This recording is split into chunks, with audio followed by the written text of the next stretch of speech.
Le Bénin sur le point d'accorder la nationalité à ses afro-descendants. De quoi s'agit-il?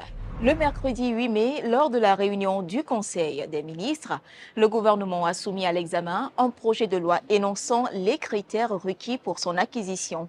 La période de l'esclavage a fait perdre à l'Afrique un nombre important de ses fils et filles. Les descendants de ces anciens esclaves sont aujourd'hui un peu partout dans le monde, notamment en Haïti, aux États-Unis, au Brésil, dans les Caraïbes et dans une moindre mesure en Europe. Pour le gouvernement, cette mesure va aider les descendants d'anciens déportés à retrouver leurs origines. Il est venu le moment de reconnaître clairement le lien historique existant entre les afrodescendants et l'Afrique. Aussi, paraît-il responsable d'assumer cette approche et trouver les voies juridiques appropriées pour accorder à ceux qui en feraient la demande la reconnaissance de la nationalité béninoise. L'article 98 de notre Constitution dispose que la citoyenneté, les droits civiques sont du domaine de la loi.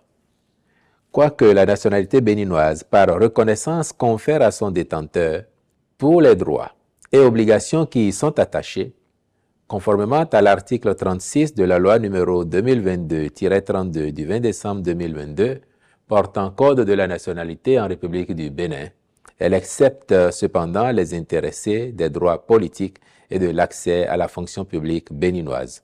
Mais comment reconnaître qui est afro-descendant ou non? Aujourd'hui, la science et la technologie aident à la traçabilité des victimes de la traite négrière à travers l'ADN ou encore la recherche généalogique. Dans sa résolution 68/237, l'Assemblée générale des Nations unies a officiellement désigné la période s'étendant de 2015 à 2024 comme la décennie internationale des personnes d'ascendance africaine.